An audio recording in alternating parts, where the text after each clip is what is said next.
Seguimos en Entre Libros, en un diálogo, como ustedes ya vienen disfrutándolo, muy ameno y muy cordial con Juan José Sebrelli, y seguimos en nuestro teléfono 823-9212. Recuerden que los que llaman van a participar en el concurso por un libro. Este es el momento en que pasamos algunos datos de la agenda cultural. El viernes 18 de agosto de 18 a 21, en el Museo Nacional de Bellas Artes, la Fundación Proyecto al Sur invita a la inauguración del ciclo La Condición del Autor. Se va a hablar de Gombrowicz, Cortázar, Travesía y Destierro. Así que los esperan allí en el Museo Nacional de Bellas Artes a partir de las 18 el próximo viernes. Y Alberto Daneri, un amigo mío de muchos años, escritor, autor teatral, presenta su libro Hijos de la Niebla, que fue mención honorífica en España del Premio Tirso de Molina. Va a ser presentado en el martes 22 de agosto a las 7 de la tarde en el Instituto Nacional de Estudios de Teatro, que es allí en el Cervantes, Córdoba 1199, primer piso. Así que ya saben, Hijos de la Niebla de Alberto Daneri. Bueno, seguimos con Juan José Sebrelli, y bueno, yo estoy aquí sentada rodeada de tus libros y también de unos cuadros muy hermosos, algunos frotages que trajiste del viaje de China. Sí, sacados de cualquier, hasta de Cambalache, no, ahora ya no, pero en Cambalache, un bibisog, por ejemplo, conseguido en un sótano de un Cambalache. En una época yo me dedicaba a recorrer. Claro, por ejemplo, en la pared, estamos siempre haciendo uso de nuestra imaginación, veo un Berni, un grabado de Raúl Alonso. ¿Qué más hay por allí? Contanos, un Mengui. Sí, un Mengui muy lindo. Una figura art déco femenina. Sí, de un dibujante, Aristide Rechain, claro, que va a ser redescubierto en algún momento. Dibujante de los periódicos de esa época, después Gastón Charría y Dario González. Sí, no flipas de primera línea, porque obviamente no puedo, pero esos autores de segunda línea, que son los que a mí en realidad me gustan en el arte, en el cine de categoría B, en la literatura, la literatura marginal. Es decir, a veces podríamos más decir, interesante que los grandes maestros. Decime, ¿podríamos decir que tu formación estética, el sentido del gusto y demás, en vos es una formación kitsch, una formación de acumulación? Como ocurre con la gente de mi generación. Básicamente es el cine de esa época, que era kitsch, cine argentino de los 30, 40, el cine de Hollywood, tenía su buena dosis de kitsch, la radio, el radioteatro, por excelencia. Sí, porque vos llegaste a la música, por ejemplo, por algunas cortinas del radioteatro. Claro, por supuesto. Vos te iniciás en el gusto musical. Tchaikovsky, la música romántica, que era de telones de... Por ejemplo, ahora... O también algunas cosas que transmitían, había una radio llamada Radio Excelsior, que transmitía cierto tipo de música así, a mitad de camino entre la música clásica y la música popular. Es como una música marginal que a mí me fascinaba.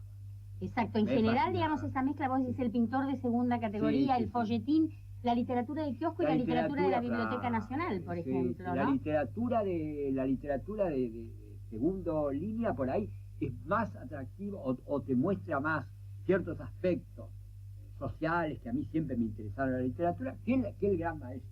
Claro, por ejemplo, tu fascinación tempranísima por la novela negra. Claro, el folletín y la novela negra. En el año 49, ¿no? Sí, no, más o menos, 50 y pico, cuando no existía. Después vino la moda, la novela negra, pero yo escribí un artículo sobre Dashiell Hammett, ¿no?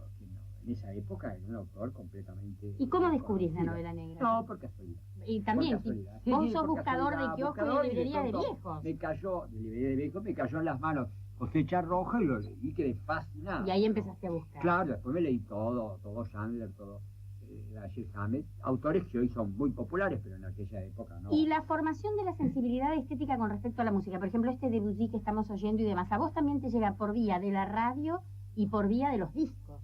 Más que por la asistencia, por ejemplo, al Teatro Colón, que si bien ha sido... Al Colón iba a haber espectáculos de ópera, pero conciertos era fundamentalmente la radio y después de la época del long play. Claro, la época long play, ahí sí, toda la música. Claro, porque, digamos, el proceso tuyo de crecimiento en la música te lleva después a enamorarte de un cierto tipo de música de cámara. ¿Por qué no nos contás esa fascinación que tenés, por ejemplo, por el último Beethoven, los cuartetos? Sí, esa es. Están los dos extremos. O la música popular, cierto tipo de música popular, cierto tipo de tango, cierto tipo de jazz, ¿Qué tipo de jazz, comedia por ejemplo? musical, bueno, el hot, los tangos Fresedo y la primera época, digamos, de los años 30. Cadícamo también, algo de Cadícamo vos decís. Sí, como letrista. Sí, como letrista, me parece bien. Pero básicamente Fresedo y Julio De Caro, que casualmente, el caso de Caro, tiene como un elemento camarístico, justamente, que es lo que después me va a parecer el sumum de la música, esa intimidad, esa cosa íntima de la música, que es la música de cámara, o la música solista, tríos o dúos. Y vos también sé que se... No tanto, en cambio, la sinfonía, el sonido así de música así tan... Me gusta la música así más privada, más íntima, más específica, donde los instrumentos aparecen más destacados. Sí, por ejemplo, el piano, el violín. El piano, el violín, sí, dúo de piano-violín o cuartetos, quintetos, eso es lo que realmente te gusta y te acompaña, y vos decís que inclusive volvés a escuchar una y otra vez obsesivamente siempre ese tipo de música. Sí, ahora es menos escucho, pero...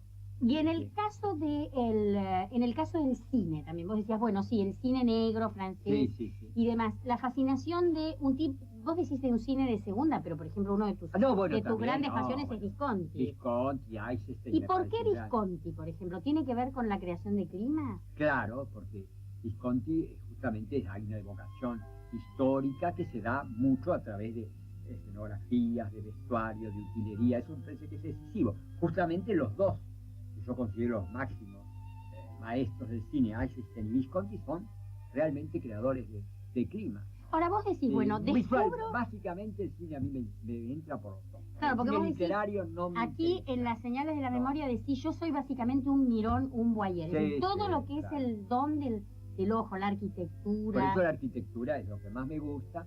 Y el cine, claro, yo creo que el cine es una mezcla de pintura y literatura, pero el elemento pictórico sí, para por mí ejemplo, nosotros en un ejercicio de la imaginación te dijéramos, bueno, hacenos como de guía de los rincones más seductores de la ciudad de Buenos Aires, un tipo de periplo, por ejemplo, un Buenos Aires Art Deco, un Buenos Aires Art Nouveau. ¿Qué arquitectos? Por ejemplo, Julián García. García, claro, Art Nouveau, Virasoro, Art Deco, me parecen fundamentales. Los Bensich, por ejemplo, alguna torre de Diagonal y Florida o... El problema es que hay que correr de un lado para el otro, no hay zona. Claro. Es muy difícil, y Borges, incluso volviendo a Borges, él dice que, no recuerdo dónde, pero él dice que para él lo más extraordinario que tiene Buenos Aires es el barrio sur, pero que cuando viene un extranjero y quiere llevarlo a ver el barrio sur, se encuentra con que no sabe, porque claro, es un barrio que uno reconstruye mentalmente, una casa en un lugar, otra casa en otra, algunos lugares que ya ni existen, uno hace como una especie de collage mental, ¿no? Algún zaguán, algún patio, y todo eso mezclado con espacios neutros que no dicen nada, qué sé yo, con un garage, con un taller. Es muy difícil, por eso, sobre todo en una ciudad como Buenos Aires, tal vez eso se podrá hacer en ciudades históricas como Praga, como Toledo. Ni siquiera se puede hacer tampoco mucho en las grandes capitales como europeas, París, por ejemplo, o en Londres tampoco se hace. Pero en ciudades, claro, ciudades museos sí, porque ahí está todo. Pero en el caso de Buenos Aires es muy difícil. Exacto. Hay que correr de un lado para el otro y después hacer el collage mental. Exactamente. Básicamente el collage mental. Ahora, vos decías recién, sí, yo encontré la novela negra y entonces me puse a leer y después... Es decir, que toda la sensación que vos das con la música, con la pintura, es la de la búsqueda, casi la del coleccionista. ¿Vos en algún momento te has Para mí, las librerías de viejos tiene el placer que puede sentir un cazador o un pescador. O sea, yo nunca, el de ir a encontrar la perla, ¿no? En medio de... A mí a las librerías de nuevo voy a comprar algo específico y no me atraen de quedar. En cambio, las librerías de viejos me apasiona. Exactamente. O sea, encontrar la perla en el medio de la ganga. Claro. Y eso se relaciona también con la búsqueda y la fascinación que para vos ejercen los mercados. Los mercados de pulga. En todos tus viajes, uno de los puntos a donde vas, ejercen sobre vos una gran fascinación. ¿Por qué? Por la misma idea de la perla en la ganga. Y también un poco como... Ya eso es una cosa que bastante ha pasado. No, hablo de tu juventud. Sí, porque hoy ya son... Los mercados de pulgas son ya muy turistificados. Claro, pero de alguna manera cuando vos lo buscabas, porque ahí encontrabas también una forma de vida cotidiana. El mundo era como un poco como la vida también de las estaciones, ¿no? La vida de las ferias. Claro, y ahí también podríamos... Eso desapareció. Esa idea de la superposición, de la mezcla, ¿no? De la Biblia junto al calefón, que tiene que ver con lo kitsch. A vos te ha fascinado desde siempre. Sí. Y en la redacción de tus libros, ¿cómo ha funcionado esto de la acumulación? Por ejemplo, la idea de coleccionar la pintura, de coleccionar los libros, de coleccionar, es decir, ¿cómo has hecho después para poder poner todo esto en tu obra literaria? Bueno, hay muchos que me critican justamente, porque mis libros a veces son muy acumulativos de citas, por ejemplo. Vos decís que tu gran... Como Bubar y Pécuchet. Bueno, a mí me encanta. Por otra parte, en ese sentido no soy el único. Walter Benjamin decía que le hubiera gustado escribir un libro que no fuera más que citas. Bueno, esto de que vos te autorreconocés como que tu neurosis es una neurosis cultural y todo este mundo de la evocación y de la nostalgia nos va a llevar a la última parte del programa en un diálogo que vamos a continuar. Ahora escuchemos un poco más de música. En minutos más. Selección 94.7. Todo para escuchar.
Hasta las 20, Orfilia Poleman conduce Entre Libros. estamos en muy buena compañía, en buenísima compañía. Hay Humo en tus ojos con Art Tatum y este diálogo con Juan José Sebrelli que no tenemos ganas de que se acabe. Y estábamos hablando, vos decís, a mí me encanta eso que me digan, bueno, la neurosis de la cultura y esa voracidad de leerte todos los libros. Y bueno, uno tiene que decir, ¿cómo eras cuando eras chico y leías y leías? ¿Cómo fue ese primer contacto con esos fetiches verdaderos en tu vida? Porque tu vida ha estado dedicada a la lectura y después a la escritura. Es bastante raro que yo no pertenecía de ninguna manera a una familia intelectual, para nada, familia de clase media baja, lo que menos. Sin embargo, mi padre tenía afición a la lectura y tenía una biblioteca muy pequeña, de libros digamos, como podrían ser hoy esos libros de centro editor, de clásicos, sí. Baratos, claro, ediciones de divulgación de grandes clásicos, literatura del siglo XIX, novela y teatro del siglo XIX. Así que yo desde que tengo uso de razón, siempre tuve esos objetos a mi alcance. Y además de eso, mi padre me contaba, me relataba, como en vez de contarme cuentos de hadas, me contaba argumentos, por ahí argumentos de novela. También pero argumentos no, me acuerdo siempre, me quedó completamente grabado, por supuesto en forma muy elemental, como yo debía tener 3, 4 años, no iba ni a la escuela primaria, y me había contado argumentos de Los Miserables. A mí me había quedado una novela que después leí y me sigue apasionando. Claro. Eso fue realmente despertar completamente. A lo que vos llamás en la señal de memoria, lo llamás la orgía de la lectura. Yo pienso cuántos padres hoy, las generaciones actuales que no leen nada, ni los padres ni los hijos, ¿qué padre va a contarles el argumento de un libro? Pero que se pierden el gran hedonismo, la gran... Todo. Sí, la imaginación. El placer y la compañía. Sí. Y vos, esa lectura, que además después de esos grandes clásicos te lleva también a la elección de lo que decíamos hoy, del folletín, de la novela negra y demás, un poco la gran pasión de la lectura te hace buscar siempre el conflicto, los caracteres, la trama, la intriga, y en eso no has cambiado. En otras cosas en tu vida has cambiado, pero en el gusto de ese tipo de lectura, al punto que vos decís que has leído Crimen y Castigo casi como una novela policial. Sí, lo leía, que yo tendría 13 años, cuando leí como una novela policial. Exactamente. La parte filosófica la leí después, pero eso, claro, como un libro admite distintas lecturas a lo largo de la vida de uno. A lo largo de la vida.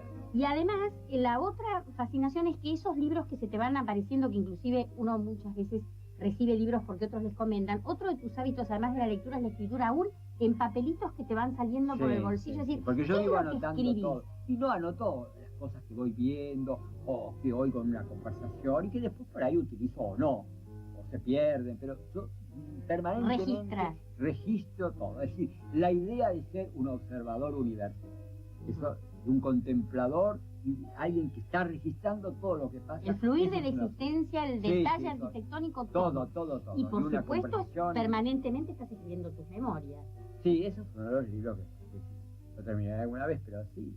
¿Has hecho alguna vez, has dado adelantos de algunas de las páginas de esas memorias? Bueno, algunas de las cosas en el libro nuestro, memoria, la señal de la memoria, alguna cosa, la parte de la infancia y demás. Pero no, ¿qué es lo que te impide la idea de publicar ciertas...? No me impide nada, simplemente que no lo redondeo. Porque en la escritura, yo que he compartido el trabajo con vos, tenés un grado así de búsqueda de la perfección muy obsesiva. ¿Cómo es? Contales a los oyentes. Muy lento, sí, yo corrijo mucho. Ahora estoy viendo con la computadora si me resuelve, pero yo llego a hacer 4, 5 copias de una misma página, una cosa enloquecida. Exactamente. Sí. Y después cuando publico el libro, la segunda edición está corregida con respecto a la primera y la tercera con respecto.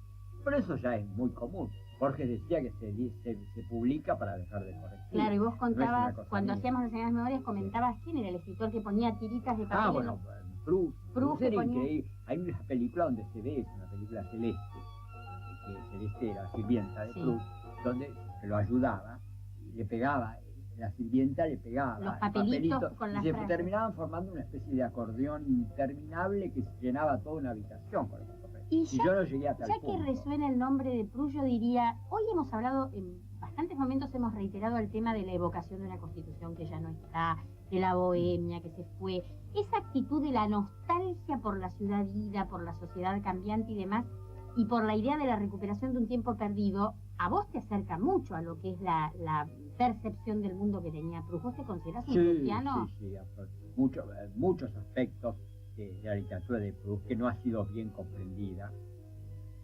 Pero a veces se lo toma como una literatura de vanguardia, no tiene nada que ver. Muchos, por ejemplo, aparte de lo que vos ya señalaste de la nostalgia del tiempo pasado, pero en Proust hay uno de los temas que a mí me han preocupado en una época, ya ahora no, pero en una época que he dedicado varios libros, que es la sociología de la vida cotidiana.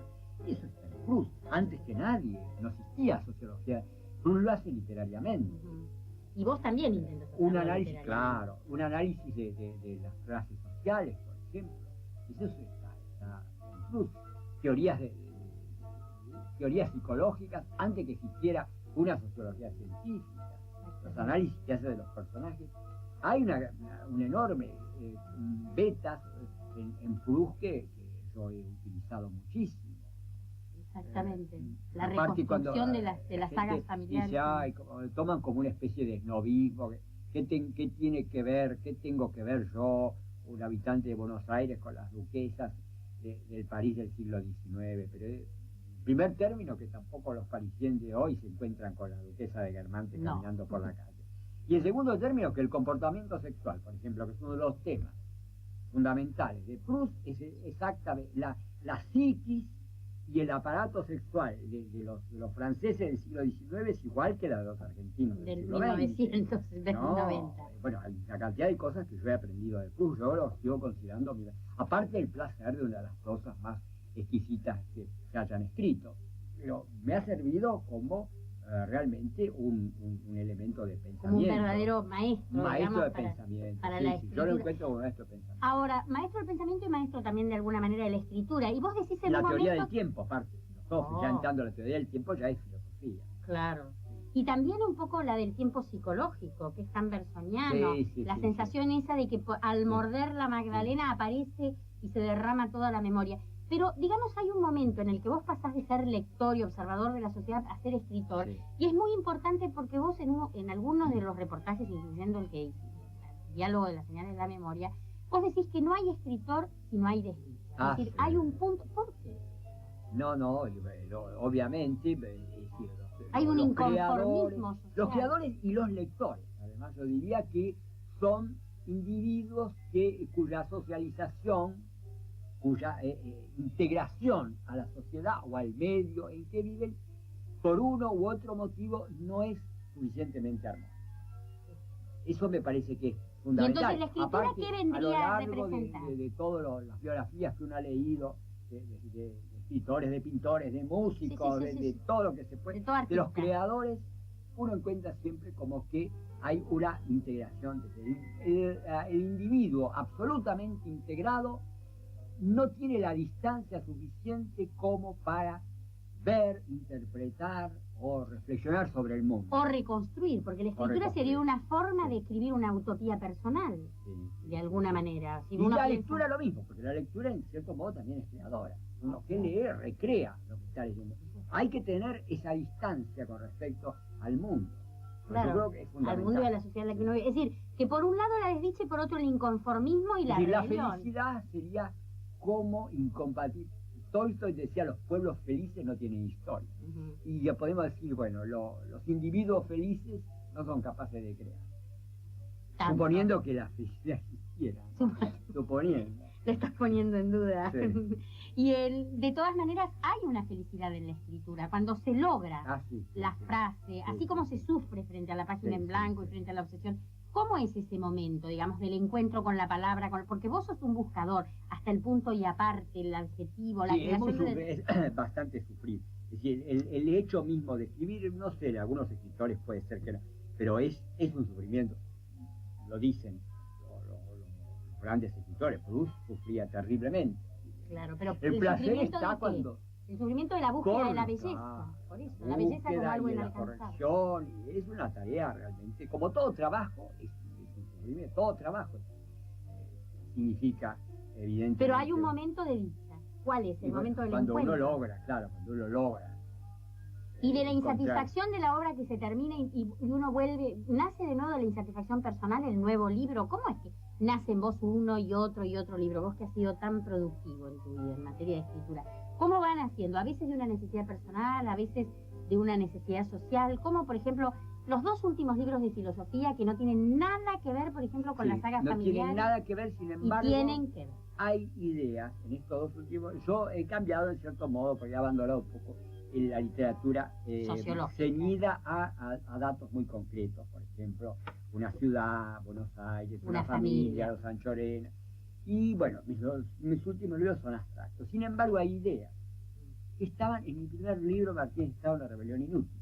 Dichos en forma más burda, porque era muy joven y no tenía todavía un sistema de pensamiento como creo tenerlo ahora, pero en cierto modo siempre he tenido ideas obsesivas a lo largo de mi vida que finalmente, como las redondeo en los últimos libros. Por ejemplo, danos una. La crítica al relativismo, por ejemplo, estaba ya en la crítica a las concepciones cíclicas de la historia, a las que opongo una concepción dialéctica y progresiva, que es la tesis del asedio a la modernidad, estaban en Martínez Estado, La rebelión inútil, un libro del año 1960. Son 30 años. Sí, 30 años que yo sostengo lo. Bueno, Juan José, estamos llegando casi al fin. Antes de que cerremos, quiero decir que hay una ganadora del libro del día de hoy, del programa, se llama Shirley, que tenemos aquí su teléfono y la vamos a invitar que venga a la radio. Yo le pregunto a los escritores que vienen y que pasan por aquí, y mucho más en tu caso, siempre uno está esperando el libro nuevo, el libro por escribir, el libro que el escritor está soñando hacer. ¿Estás con algo como perspectiva, como futuro? Varias cosas, sí, tengo varios proyectos. Un proyecto es, en cierto modo, son papeles que tengo sueltos, guiones de cursos que yo he dado, tanto vos sabés porque has participado en algunos, grupos de estudio, uno sobre estética y sociología de las artes del siglo XX.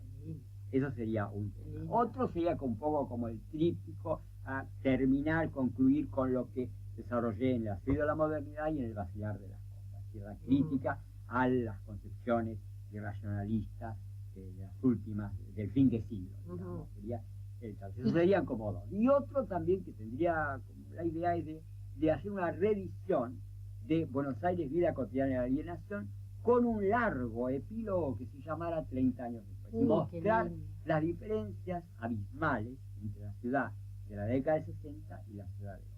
Esos serían algunos de los proyectos. A la espera de esos proyectos que seguramente como buen trabajador que sos las vas a realizar, te invitamos siempre Entre Libros y te agradecemos tanto que hayas estado aquí con nosotros. Bueno, vos, tus cuadros, tus libros, tu música y tu persona. Gracias, Juan José. Bueno.